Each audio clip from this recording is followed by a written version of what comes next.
Hello, everyone. Sorry to be joining you remotely, but a little bit of a crazy schedule today.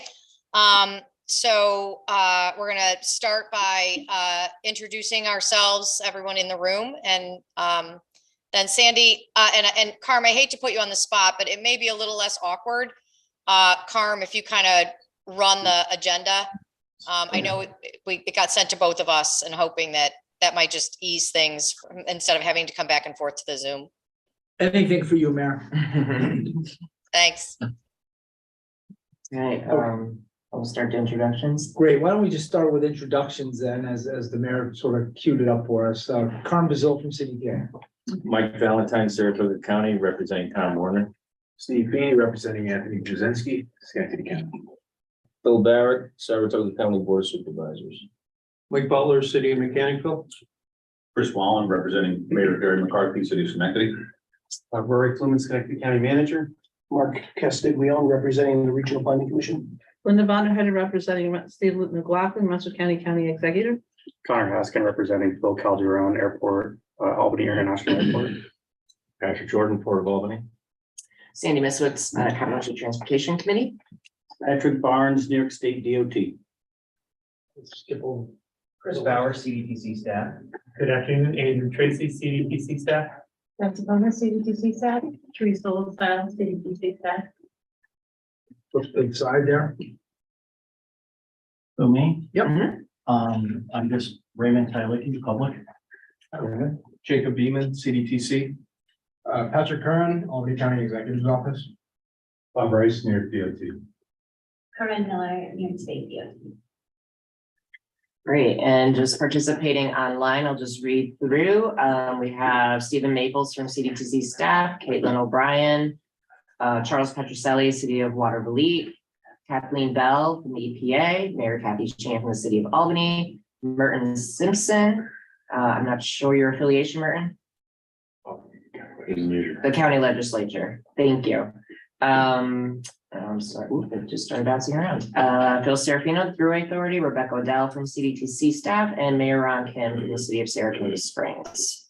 And that's all the introductions. Great. Thanks, Sandy. Welcome, everybody. We have in front of us the minutes from the December 1st, 2022 meeting last year. I think everybody's had a chance to look at them, and unless there are changes, I would ask for a motion to approve the minutes. Second. All those in favor? Aye. Great, one down. We have nominating committee. Sandy, do you want to go through that?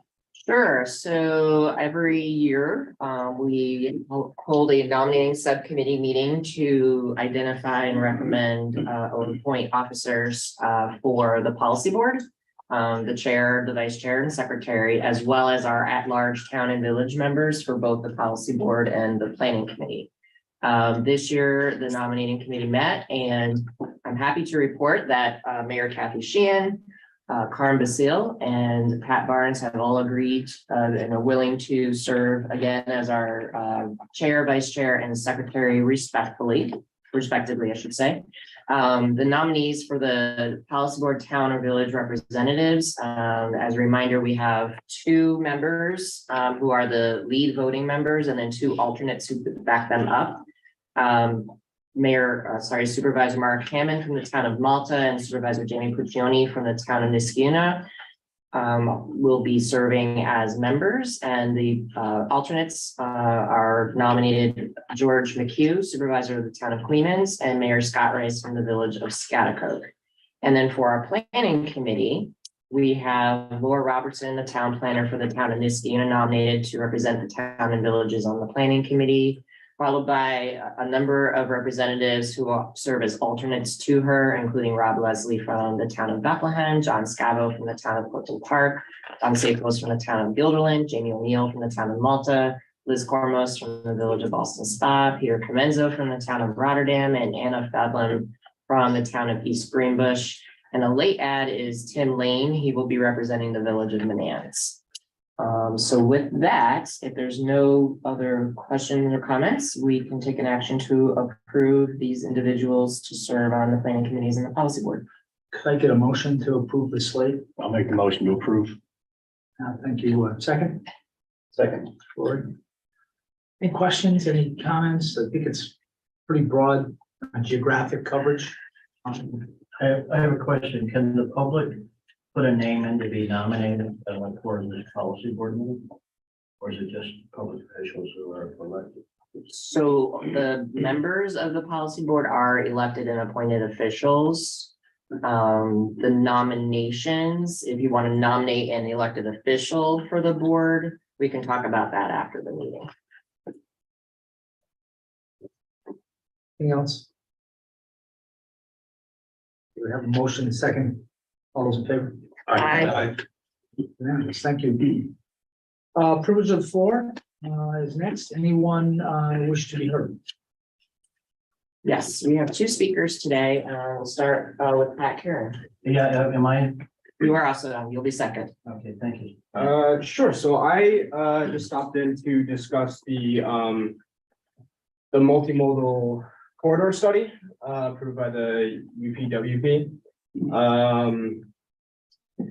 So basically the study that Albany County is going to take on, it identifies and evaluates conceptual design alternatives that would, improve transportation facilities and connectivity, increase urban forests, integrate green infrastructure, and build climate resiliency in the corridor from Albany to Waterville. The plan includes phasing recommendations, planning cost estimates for each recommendation, conceptual renderings of proposed improvements, and identification of potential funding sources as well. So this project builds off of Albany County's climate resiliency plan that has been drafted and published on the county website. This starts the process of building resiliency and protections in an area that has been identified as flood prone. So that whole corridor, the 787 stretch from kind of downtown Albany up into Waterville. It's also a highly urbanized and populated area with many transportation corridors and socially vulnerable populations. So that's the general gist of it. I'd be happy to take any questions or concerns regarding the study. I'd also be happy to refer anyone to others in our office, particularly Luke Rogers, who has been leading the effort on this initiative. So that's pretty much all I've got.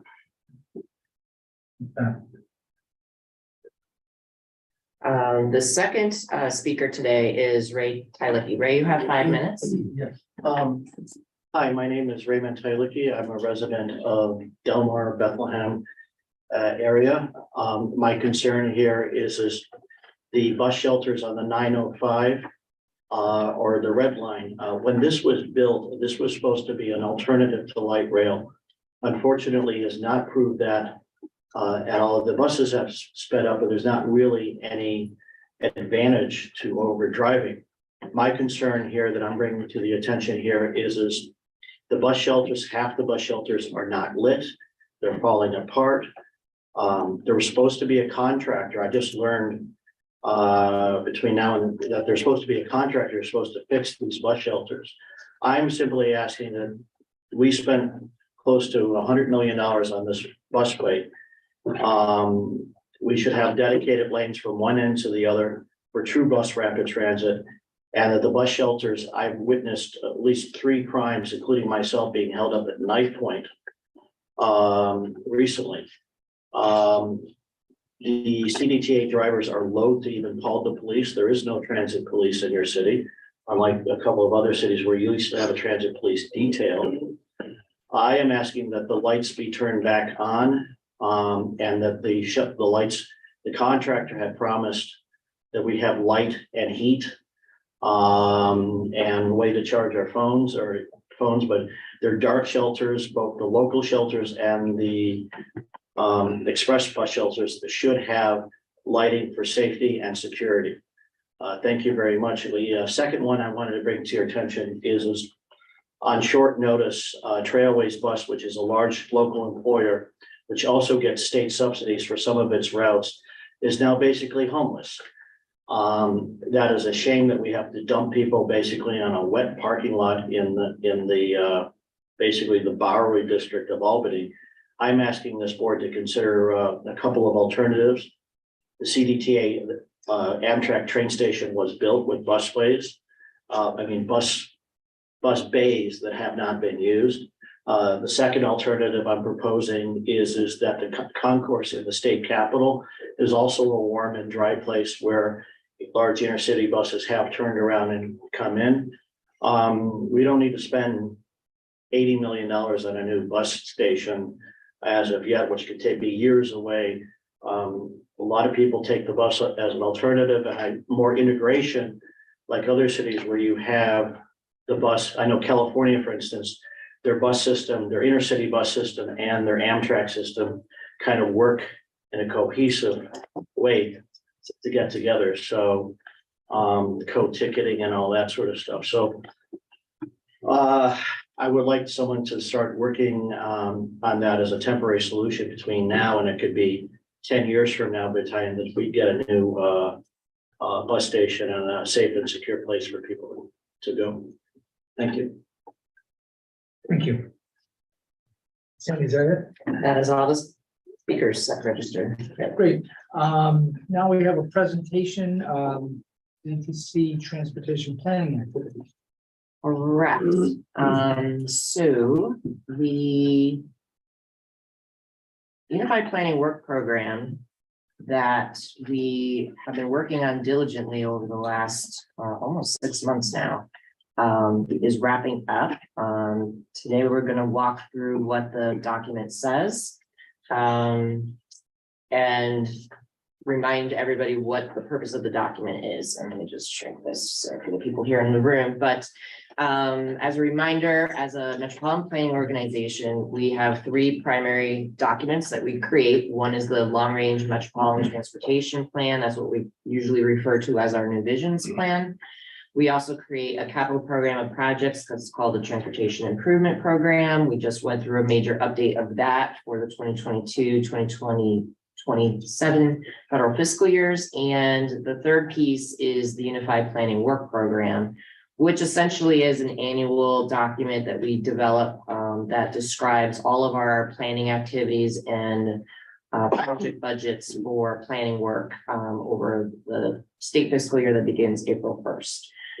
So that is what we are talking about today. The document includes descriptions of all of these planning tasks, who's going to perform the work, whether it's staff or consultant led, the timeframes, the costs, and all the fund sources. It's a federally required document, as I said. We developed this UPWP using a variety of methods.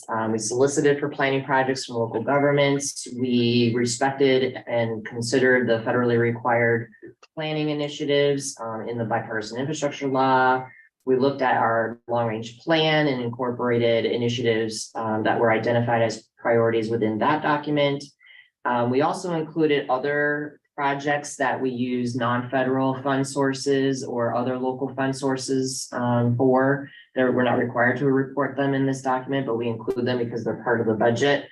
And the bulk of our funding comes from the federal highway planning funds, the Federal Highway Administration planning funds. We have a new requirement in the bipartisan infrastructure law where a portion of our planning funds need to be set aside specifically for complete streets projects and planning. And we also received news not all that long ago of the Safe Streets and Roads for All grant program. Our region was awarded a $1.1 million grant to pursue Vision Zero safety planning. So we're very excited about that. The call for projects was released in October. We had a workshop back in the same month. There were 21 total applicants. We reviewed and evaluated them with the planning committee here, developed 3 funding options, and the planning committee ultimately recommended these 6 projects for funding. The first you heard a little bit about at the beginning, which is the Albany County Broadway Flood Resilient Multimodal Corridor Study. The second is in the town of Milton, which is their town center plan update. The town of Rotterdam's Curry Road and Gittleland Avenue Multimodal Transportation Study. The town of Colonies Central Avenue West Corridor Study, which is the piece of Central Avenue from New Carter Road all the way out to the town of Niskayuna line.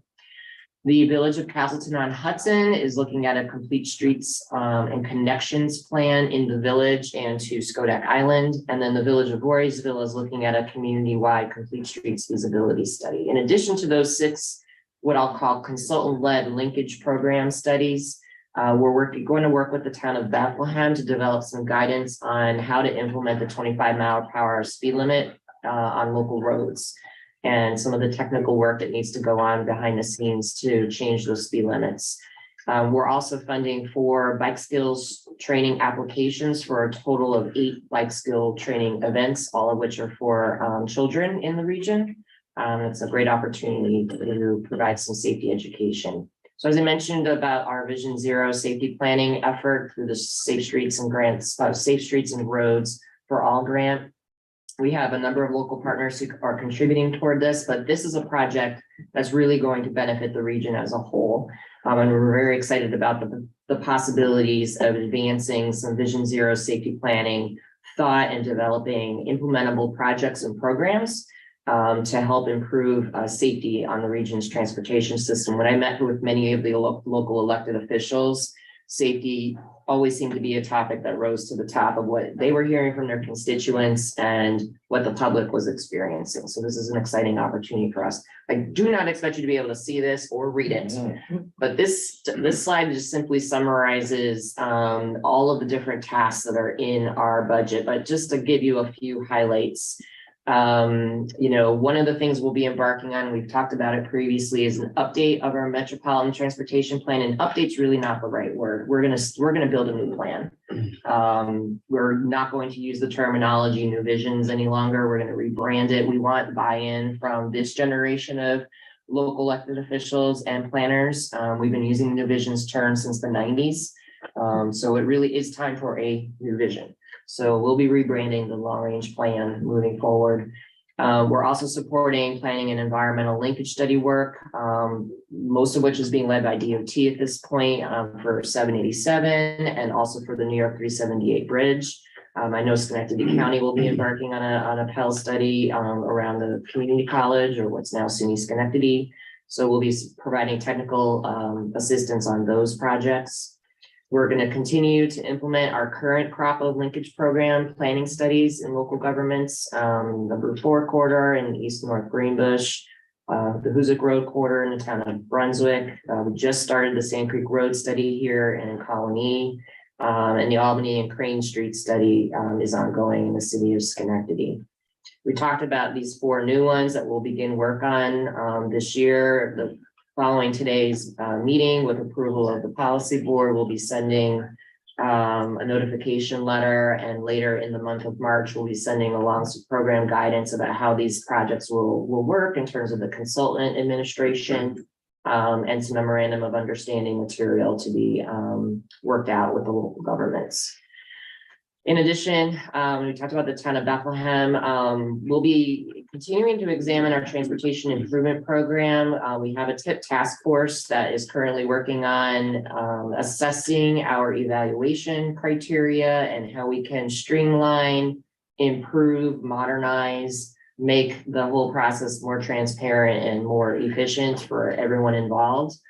The Complete Streets work, we just recently released the Complete Streets Design Guide for public use, and we'll continue to market that and promote it. We will also be offering an opportunity for local governments to have and host Complete Streets workshops, and we'll continue to work with local governments on Complete Street policy adoption. We also will be continuing work on implementing our Capital District Trails Plan. There's a lot of trails planning work going on in the region, and we're going to continue to support that effort.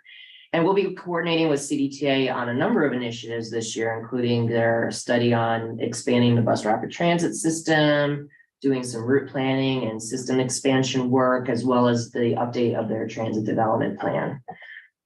So that's just a snapshot of some of the planning work that's going on this year. There's a lot in that document. I encourage you to take a look, even at the table of contents. It'll give you a sense of what's in there. But in sum total, our total budget is estimated at just over $5 million, $5.3 million. And a good chunk of that is related to that Safe Streets and Roads for All grant. So we're going to be busy because this is a new initiative for us. And we will be reaching out and working with all of you on that project, as well as many of the others with some regional implications that I discussed in the overview. So in January, we worked with the planning committee to prepare a draft document. In February, they approved it for public review. And today we're seeking your review, comments, and approval to adopt the Unified Planning Work Program for the next year, which again begins April 1st. We did complete a public comment period yesterday. We had a couple of ways folks could get involved and provide us feedback. We had an initial survey where we received 53 responses. We had a follow-up survey to that with another 17 responses. We also hosted a virtual workshop in February, as well as an open house last night. Folks could follow along with social media, with viewing videos that we posted on our website. There were a number of ways for folks to get involved, but some of the themes that we heard, and we didn't have too many specific comments, but a lot of the themes centered around walkability, bikeability, complete streets, and there were even some comments about how we should be getting more involved in the conversation on land use in the region. That was some interesting findings. We also had a lot of input, or at least conversation with our Native nations and some federal landholders we reached out to as well, like Waterloo Arsenal and the Kesselring site up in Milton. And the outcome of that kind of coordination is, at least for the Native nations, they've requested bi-monthly briefing meetings so that they're at the ground floor of the planning work. Because they're realizing that at this table and at this MPO, this is where the idea generation is. And if they can at least be aware of the ideas being generated, that will help down the road when projects get into a NEPA process and they know what's coming down the pike. So it's a way to proactively kind of help them organize their thoughts and the things they need to be paying attention to, and maybe the things that are as important to them as nations. But a lot of that has to do with the historic, the historic artifacts and other things that are in the lands in our region. As we all know, this is a rich area in Native American history. So that was an interesting breakthrough. So I will skip these slides only to say, at this point, we are really seeking your comments and approval. The draft document that we just posted this afternoon includes a summary of all the public involvement that we experienced and how we handled it, responded to the comments we did receive, and also includes some updated budget figures based on conversations with DOT that were held just this morning. So it didn't really radically change anything from the draft. It just provided some updates. So that is a very quick snapshot version of what's in our planning document for this year. But if you have any questions or comments, I'd be happy to answer them. I have one. In here, in the list, there was an Albany County corridor study. Is that the same corridor study that Pat, and I'm confused then, why come before now to present something that's already in here? So just the I think- information. Yeah, this is, I was generally just informational. Okay, If anyone had any questions or concerns with the project or with the study, I'd be happy to answer them or direct you to the right people. thank you. Just wanted to make sure I was reading the two things. Yeah, it was a positive comment, but I think what's important about this project and something we'll all have to collectively be aware of is how it's coordinated with the 787 Reimagine project, because there's some overlap in the study area and also some of the idea generation, one could impact the other. So the coordination on those two projects will be important. Thank you. When you say a complete street, what's the definition of that? In the simplest way of saying it, it's a street that provides transportation options for all users. There's no defined design of a complete street. It can be many things, but the idea is to ensure that the greatest number of people using the street can use the street safely and efficiently. That's the simplest way to put it. Is traffic calming part of that? It can be. So in the interest of the way we run these meetings, there's a public comment period that you. Yeah, I mean, sometimes they- We can't have questions from the floor here because we got a long agenda to get through. And, you know, we're gonna try to keep this running a little smoother, so I appreciate it. If you want to talk to staff after the meeting, you know, they'll engage you in whatever question you have, okay? But, you know, we're not gonna have a back and forth. I think that's it. So actually, these two are kind of linked, right? Yep. So let's talk about the Unified Planning Work Program for the year.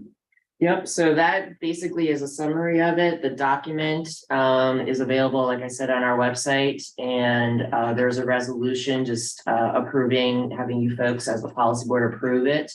Once you approve it, we will be sending it on to Federal Highway Administration, the FTA, and NISDOT. It will be a little bit of a living document this year, only because things have become more dynamic than ever. There was a time when we could create one of these documents and walk away for a period of time, but things have accelerated to a place where I think there will be ongoing adjustments. So don't be surprised, we're coming back more frequently with budget adjustments because grants get awarded at different times of the year. And there's also some adjustments at the federal level through appropriations and what have you that impact our dollars in a sense. So just as an FYI on that. So at this point, I think we just need a motion to approve the UPWP. So can I get a motion to do that? Second, all those in favor? Thanks, Sandy. Good presentation. Okay, up next, Pat's favorite, Bridge New York. How we want to handle this. So Andrew is going to give just a brief overview of what we did and how we did it, and followed by Jacob, who will have some follow-up information, and then we can open the floor for questions and comments. Okay, thank you very much. Just a quick overview. Back in November, NISDOT reached out to us and asked for assistance in conducting this year's Bridge New York solicitation. In prior years, NISDOT did a notice of funding availability statewide, but this year they wanted MPOs to be more involved. So they reached out to us in November. Staff developed a program guidance, including an evaluation methodology that was approved by Planning Committee back in November, and then at the December 1st policy board as well. So we issued the call for projects soon after. Applications were due on January 6th of this year. In total, we received 19 bridge applications from across all 4 counties, from 12 different sponsors, all local sponsors. These were bridge applications. Culverts are being handled in a separate solicitation that NISDOT is handling. So all 19 applications were evaluated by CDTC staff using the methodology approved by Planning Committee and Policy Board last year. Notably, NISDOT established funding targets for each county, which you can see on the slide there. These targets were a function of the number of bridges and the condition of the bridges in each county. So these were funding targets set to ensure that every county would have some participation in the Bridge New York program. We evaluated all 19 applications and brought our proposed funding program to last month's Planning Committee. If you advance to the next slide, you can see our recommended funding summary here. There are 8 bridges we recommend for funding across all 4 counties. 1 bridge in Albany County, 4 in Rensselaer County, 2 in Saratoga County, and 1 in Schenectady County. On the right, you can see the funding summary by county, and in each county, we were able to meet or exceed the funding target using funding that New York State DOT held in that 10% reserve for going a little bit over in some of the counties when possible. So this is the recommended program summary. I'm going to turn things over to Jacob. I believe you wanted to say a thing or two about how this will move forward. Yeah, I just wanted to point out that, right, the planning committee has recommended these 8 projects for funding. Upon approval, Shane, if you want to bring up the agenda item, these will be added to the TIP as new TIP projects. So we did our best here to kind of outline the project funding by phase and year based on what was given to us in the applications. So if you're a recipient of this funding, I encourage you to take a look at this document. just to make sure that we have everything in the right place. And then in addition to that, we'll be adding this to the tip. We still need to figure out exactly which fund source we'll be using. That's going to be some coordination between us and DOT. So it might not get added right away, but as soon as these are added to the tip, we'll be reaching out to the individual project sponsors to let them know that the funding is there and they can start. So that's all I had to add. I did want to point out that we did receive a comment letter from the town of Boston. They did, and I shared it with the policy board prior to the meeting. They did want to express 2 points. One, they had a concern about the evaluation criteria that we used related to the use of our step travel demand model. And secondly, they were concerned about the fact that there wasn't credit given to a sponsor who had initiated design as part of the project development process. On the first point, and we did write a response letter, but on the first point, we just pointed out that the concern was that the step model biases against low volume bridges. The 2 bridges funded in Saratoga County were both under 1,000 vehicle a day. So they're both very low volume bridges. So we didn't feel that that particular concern was necessarily a good concern. But the second concern we are taking up with the TIP task force to figure out a way to quantify or incorporate the folks that have started design in some manner into the evaluation process, because it should be encouraged and we just need to figure out a way to have that incorporated into the evaluation. So just wanted to let you know that. Any questions on the pretty detailed process? Or I don't know if DOT, that gives anything you want to add? Bob? I mean, just concurring with what Sandy had pointed out, the intent was to sort of mainstream the Bridge New York funding into a core funding and make the selection process similar to we do for our capital program update. And I think it went, it went very well. Okay. So if there's no comments, I don't think we need action. Oh, yeah, we do need action. We need action, yeah. A motion to approve. I'll make a the original- motion. Oh, you're ahead of me. Second, Chris? Chris? Yeah. All those in favor? Thanks, everybody. What's next here? This is an interesting topic. CDTC support letter, so which they get plenty of requests. Yes, so That's a little bit. yes, so I'll start off, because of the new federal infrastructure law, which created a number of discretionary programs that, for which this funding decisions is not made, not only at this table, they're not made in New York State, they're made at the federal level. The discretionary programs create a situation where our local governments are now competing with larger entities like CDTA and NISDOT for the same fund sources. We here at the office get requests for support letters. And prior to the bipartisan infrastructure law, this was not an issue before because CDTA has been in this game for quite a long time. The Federal Transit Administration has had competitive fund sources that CDTA applies for, but CDTA is the only eligible sponsor in the region. So writing a support letter for CDTA's projects, not a problem. Now we're in a situation, and it's come up on the RAISE program for this year, where we have NISDOT asking for a support letter from CDTC as well as the city of Cohoes. Just the other day, I got another request from the town of Glenville and the village of the village of Scotia. And I also just learned CDTA is also applying for a RAISE grant. So we're getting into a situation where we need to establish a policy on how support letters are going to be generated by CDTC, who's going to sign them, and who decides. I put together this sort of summary document for the agenda today that kind of outlines the issues that were raised at our planning committee meeting. And I'll just talk through a couple of the key points, which are that the members clearly are supportive of sponsors applying for as many of these discretionary programs as possible. We all know that this benefits the region, the more money we bring in. I don't think there's any debate there. But we have created, not us, but the federal government has created a situation where there's increased competition for these funds.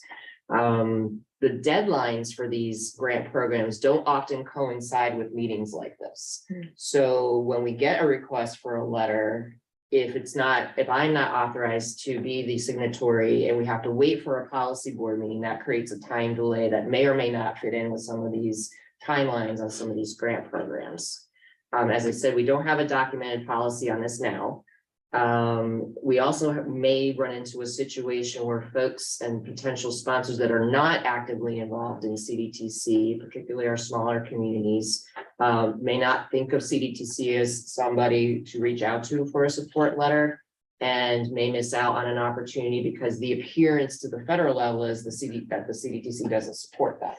So there's that consideration. And then, just even for us as staff, finding out who is actually considering applying for these projects is challenging because you all work on your own timelines, have your own internal conversations at staff level, and you're working through common councils, town and village boards, what have you, to make decisions on whether you're even going to apply for these funds. So there's a number of layers to this issue.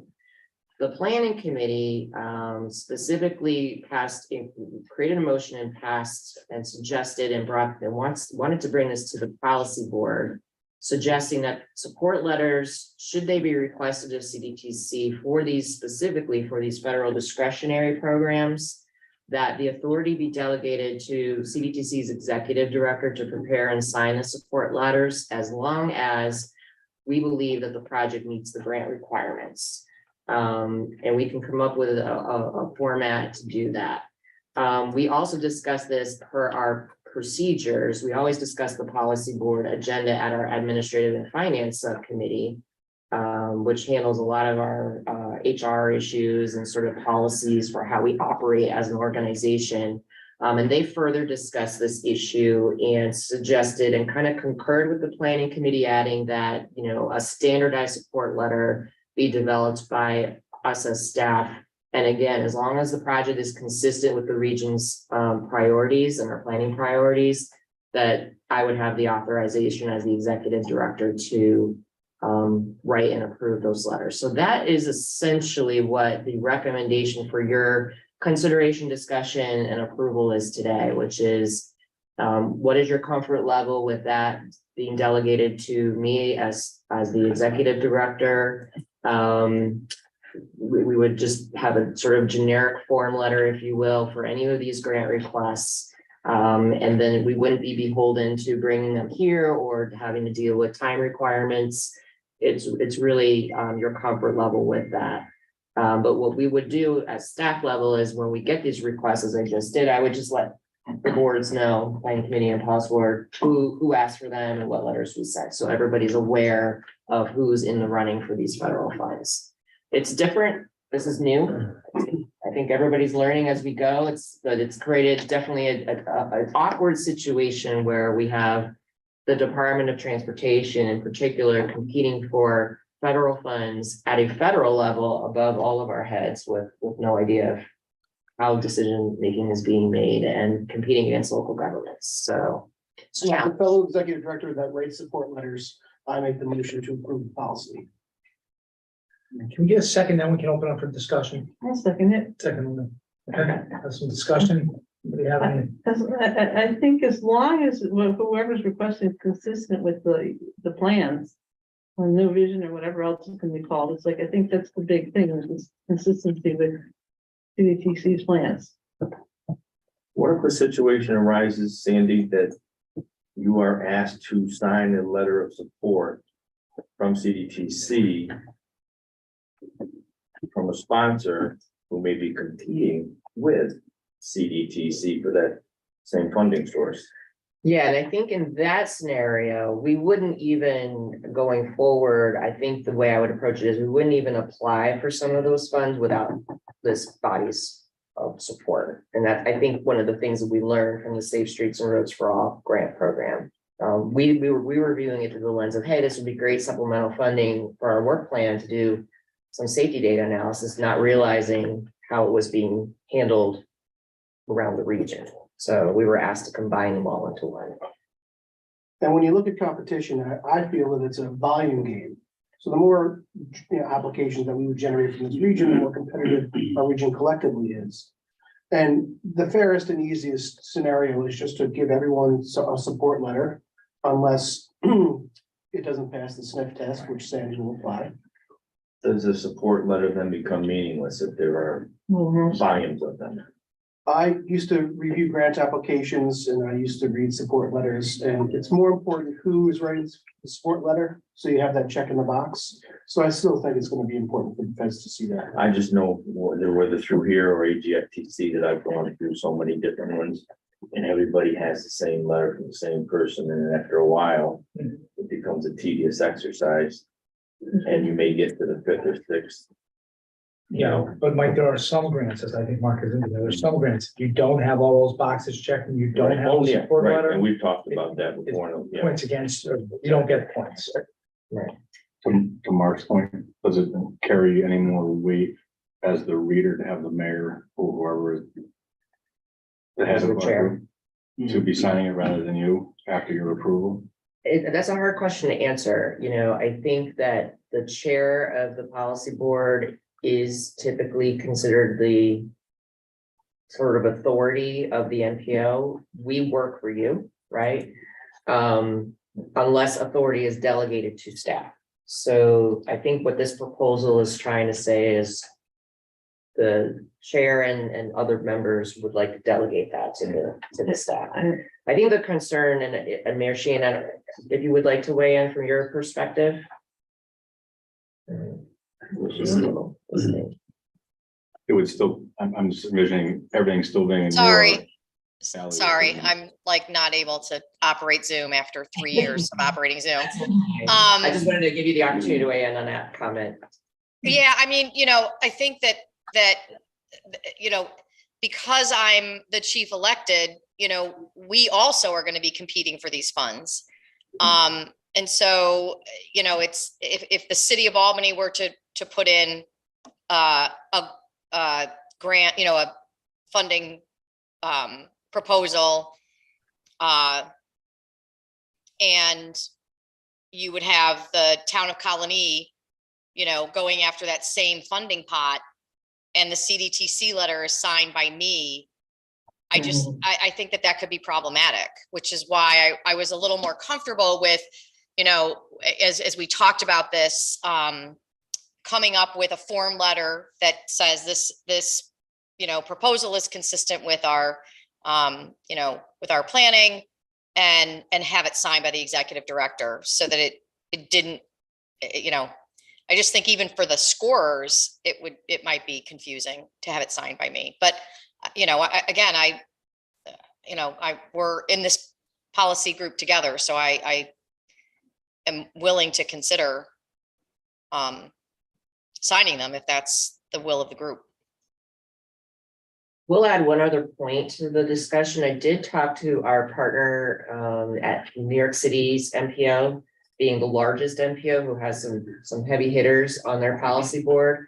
And their approach is what we're proposing, that it's delegated to the staff, and they have a sort of a form letter that they send and it's more generic in nature when they're asked to send a support letter on federal projects. Well, considering probably how many you probably will get at certain times and what the fast turnaround is, I think the staff is probably the most efficient way of doing it. And expedient. Yes. Sandy, can you see a scenario that you would not issue a letter to municipality?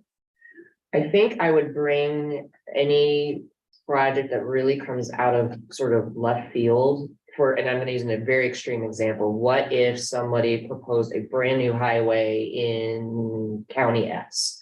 Something that would just not be consistent with regional policy. I would be bringing it to the planning committee and policy board at that point.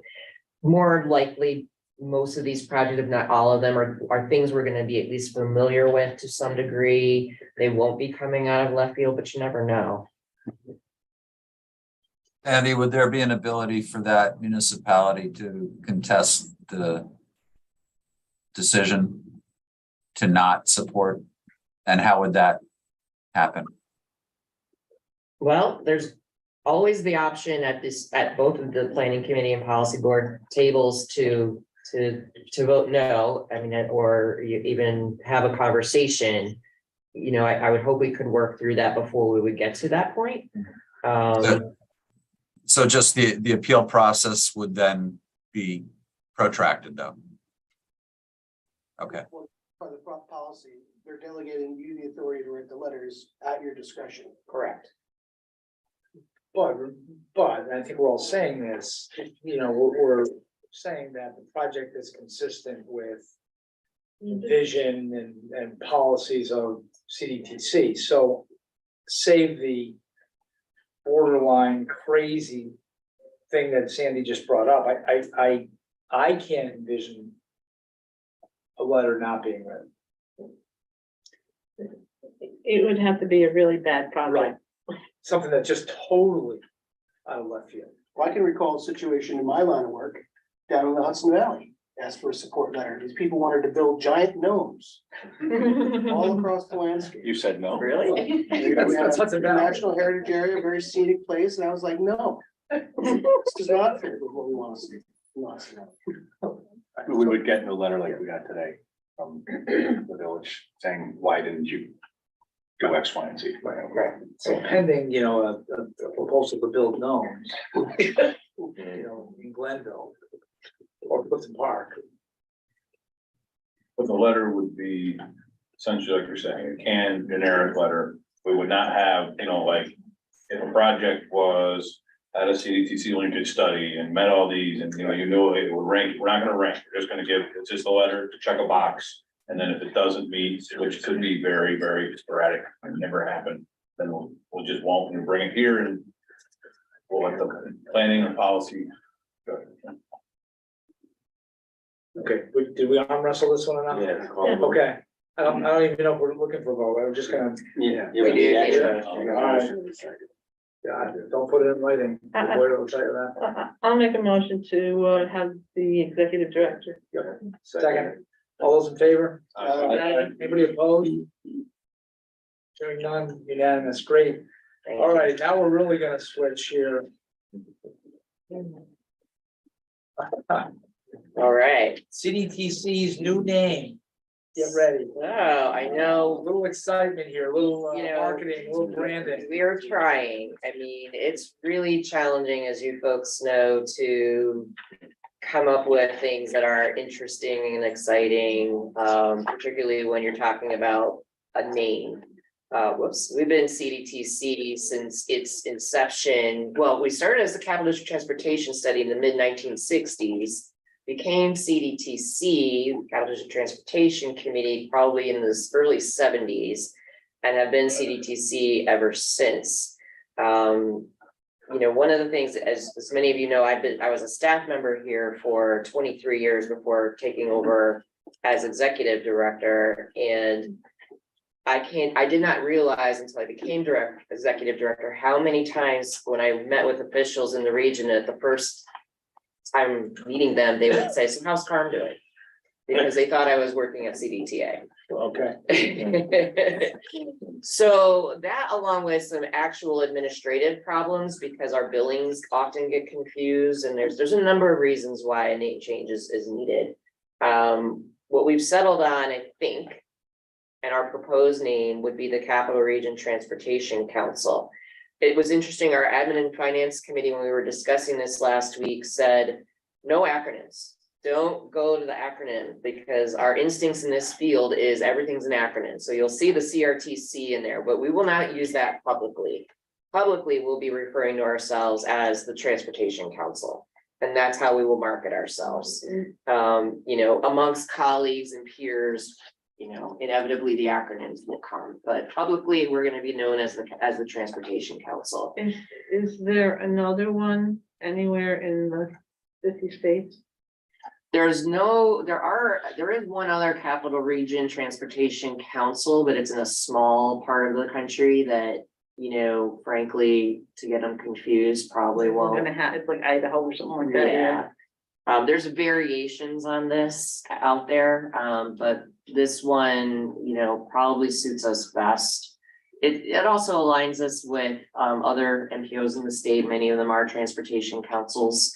And according to our marketing team, this shorter name will be easier to brand and come up with a logo and that kind of thing. I can promise you the maroon is going away. Beyond that, I've been discouraging the use of blue because I came to realize all of our operating agencies around here, you guys all use blue. I don't know if you noticed that. So we may be trying to avoid blue, but we are going to be looking to significantly rebrand ourselves. So the plan, as I see it, is with your approval today, we'll work with our marketing team to develop a new logo, a new color scheme. And maybe as early as June, come back with a proposal and be able to start operating not long thereafter as the Capital Region Transportation Council. Makes sense. Danny, I guess my question, this is referred to as an MPO. And all of them are MPOs, so this is a name of the MPO? Correct. Like, we can't just Capital Region Metropolitan Planning Organization? That idea was floated for a lot of different reasons. That didn't resonate with folks when we were talking with everybody in the survey we sent around. I think we had a variation. I think it was Capital Region Transportation Planning Organization. We were trying to think of a way to communicate to someone who doesn't know what we do or who the heck we even are, what we are. And an MPO, even that terminology is very vague to a member of the general public. We thought the Transportation Council kind of communicates, all right, these folks work on transportation. There's a council of people who do make decisions. And I think the rest will come as we move along. We even toyed with putting the word planning in here, Transportation Planning Council, but some felt that restricted in terms of what we actually do here. We do more than just plan. Yeah.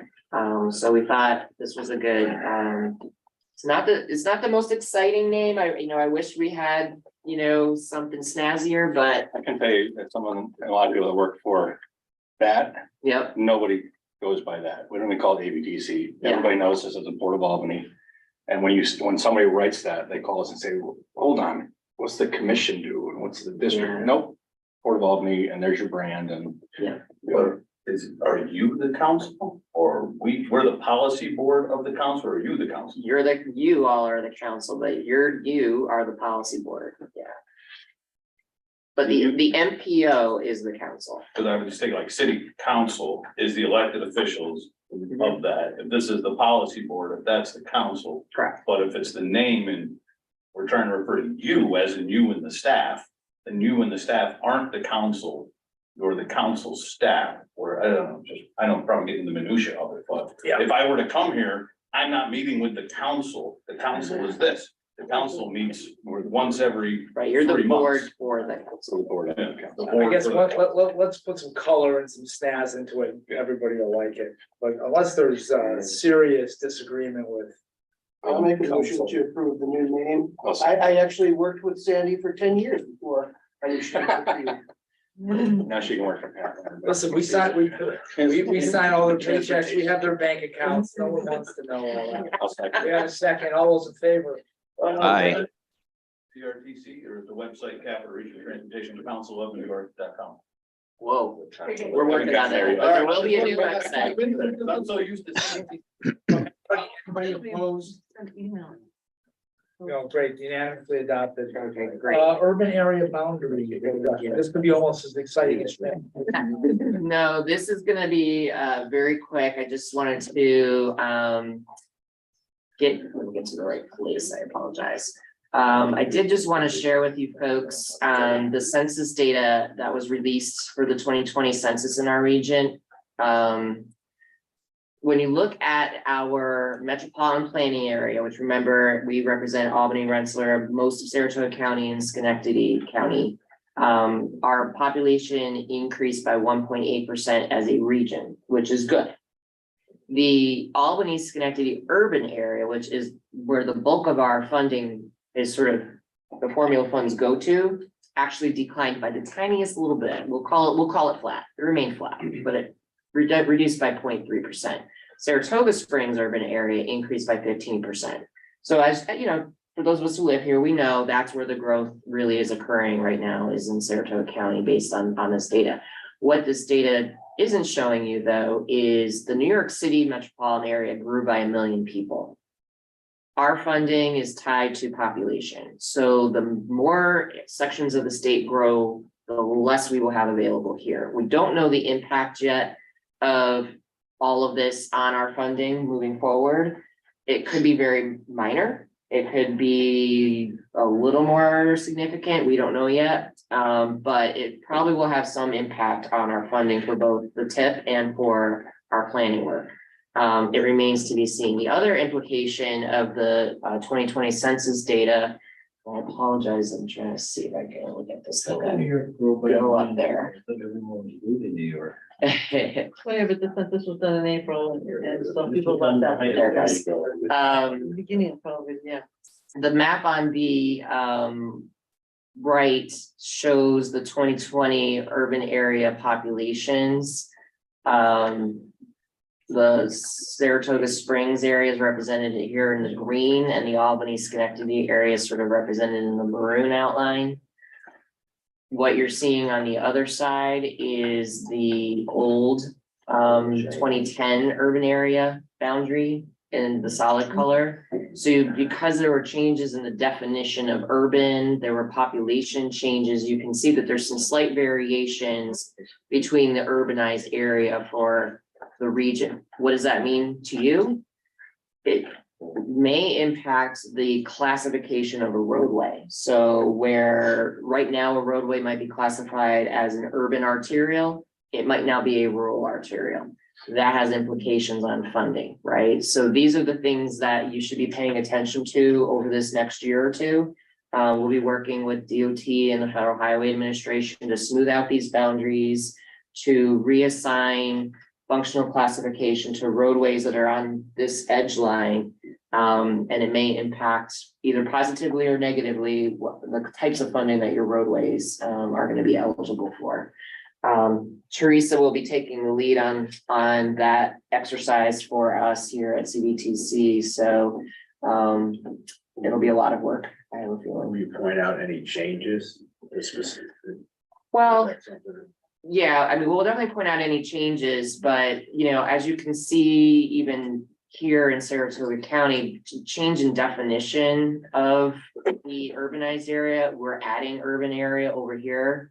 And reducing urban area here, and that's solely just based on the density formula that they used. Similarly, we have, I believe this is the village of Altamont out here.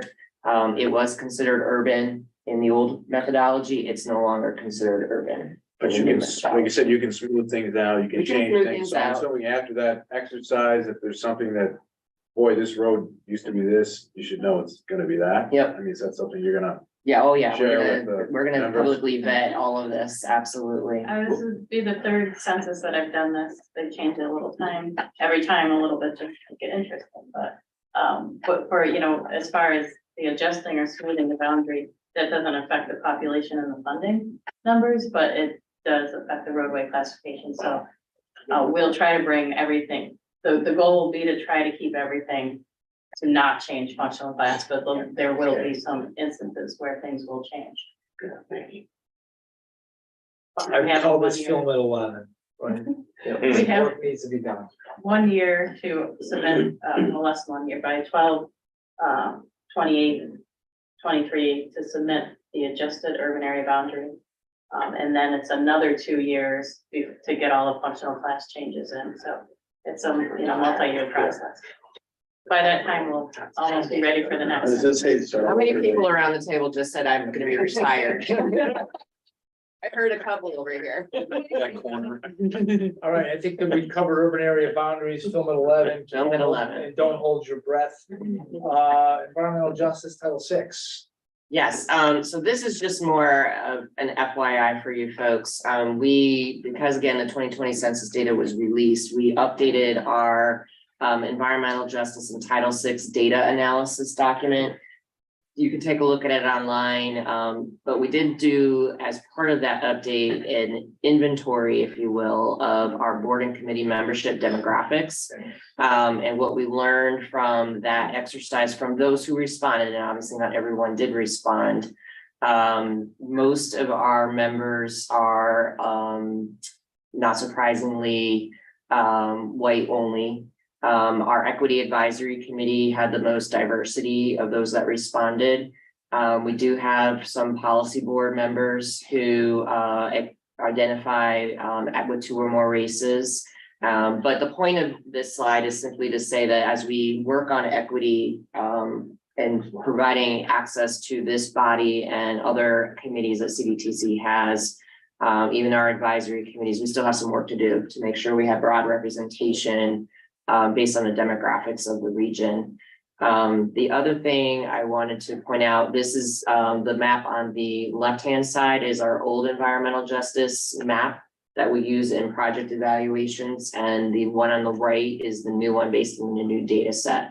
So because of the changes in definitions and the demographics of the region, these pink, purple areas, you'll see more in the rural sections of the region than you did in the prior map, and that's an interesting change, and that has to do with many of which are the poverty levels in our rural sections. So there's more environmental justice communities now in our rural areas than we've seen in the past, because I know there's been concerns about some of these types of criteria being sort of biased, if you will, towards urban areas. And I just wanted to point out that that's clearly changing. So when I get somebody from the town of Hadley says he needs a bridge repair, I got some good points then. You have some points now, yes. You know, and that document, just in terms of some recommendations, we're going to continue to evaluate ways to, again, have our boards and committees reflect the region's demographics. We're going to look at how EJ is assessed in the evaluation process for the TIP projects.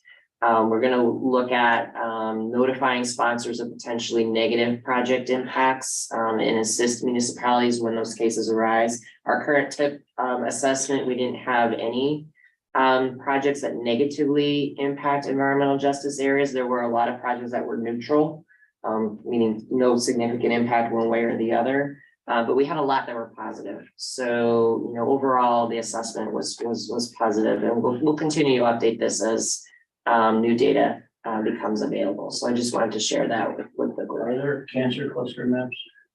I'm sorry, cancer? Cancer cluster maps for this area? I've heard stories over the years. Well, we can talk about that after the meeting. Okay, so I think we've covered urban area boundary, I'm sorry, I'm one behind. That's okay. Level 6. Okay, next is the status of planning activities throughout the region. I think I've talked to enough, so if you have any questions, feel free to respond. Mark, Okay, some quick data updates, cost of living index, relative measure of how affordable our region is. Our region ticked down on that measure, which is a good thing. Our region's tracking to be more affordable than competing in peer regions. What is also good news is that the producer price index started to tip down over the summer. And a lagging, which is a leading indicator of the consumer price index. These are measures of inflation. And we started seeing the consumer price index lines start to bend down in the fall. So hopefully that is a good news, meaning that inflation is hopefully getting under control. In terms of building permits, 2022 was an interesting year. Most building permits, 2021, most building permits issued since 2016 in the region, 41 of which were issued in Saratoga County. Of all the permits issued, 45% of them were for multifamily properties, which is significant. We haven't seen that parity between single family and multifamily in quite a while. Of the permits issued in Saratoga County, which had the highest, 23% were for multifamily.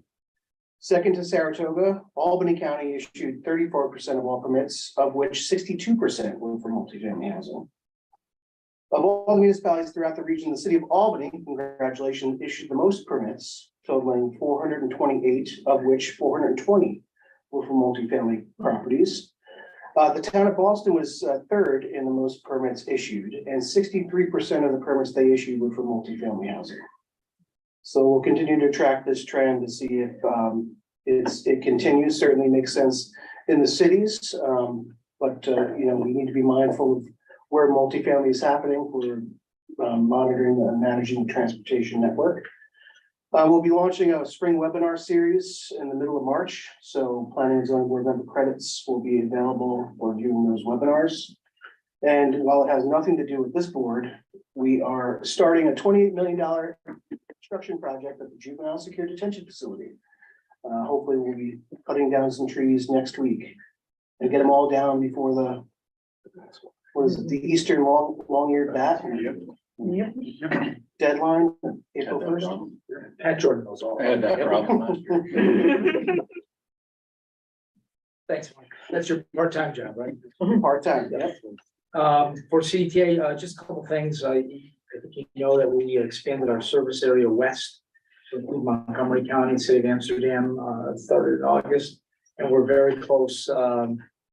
We think a merger with the Glens Falls, Greater Glens Falls Transit District, which would encompass Warren County with operating agreements in Washington County. So we're growing and growing fast.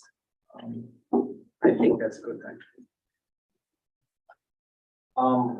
Sorry, just real quick. Yeah, we're not entertaining any more discussions off the floor. Sorry. If you have something you want to talk about with the staff, back to me. Sorry. Okay, New York State DOT, we had a recent bid opening for work in Saratoga on 9P. The project is going from the track basically to the northway, where we're doing some widening and streetscaping and make it kind of a complete street type of thing. Over the winter, I'm sure you saw in the news, my birthday was January 13th. And for my birthday, we had a culvert collapse out on Route 7 in Hoosick. So happy birthday to me. It was an interesting project. Sustainability planning for the unknown.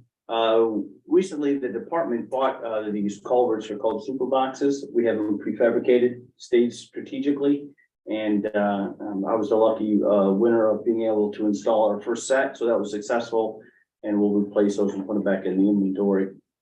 And on another unexpected bridge incident, we found an issue on the Dunn Bridge pedestrian bridge, not the sidewalk on the bridge itself, but the link it takes up from the bridge down to Quay Street. There's an issue we have to repair.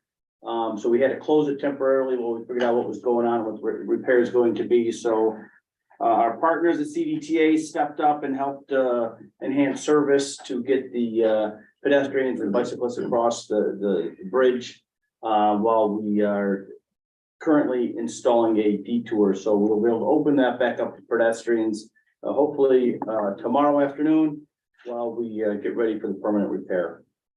Also on the staffing end, Dave Reddick, longtime main office DOT planning person you all know, retired. He was replaced by Brian Kelly. Brian Kelly retreated back to Cornell, and we just appointed his replacement. Don Matamore is coming from Watertown. So that's all the news fit to bring. DOT. Happy birthday. Thank you. Thruway Authority, Phil, anything? No, nothing planning for this area for today for us, so send it on to Albany County Airport. I like your style. Thank you. Thank you. Albany International Airport, we're still underway with our airport master plan update, approaching development alternatives for our 20-year plan period. We're going to be hosting a public meeting coming up in May or June timeframe. All of this information can be found on our website at alb-master-plan.com. Updated material schedule, thoughts about the master plan, and obviously the public meeting schedule will be up there. Larger project coming up in June is our terminal expansion, which is going to hopefully break ground in June and then go for about a 1.5 year construction. So looking forward to that. Thanks. Anything going on at the port there, Pat? It's been a long month. I don't know if anybody reads the paper anymore, Oh, but 2 days old. yeah, it's been going for a while. I'll rehash a little bit of the paper. So we started our big project at an estimate of $350 million. That is now up over $600 million in just 2 years, which leads some people to believe that the estimate might have been a little off, but not as far off as that. So we are still going forward with the project. We're meeting, unfortunately, daily with NYSERDA and our business partners to try to figure out if we can keep the current plan project through the whole, make it come to fruition.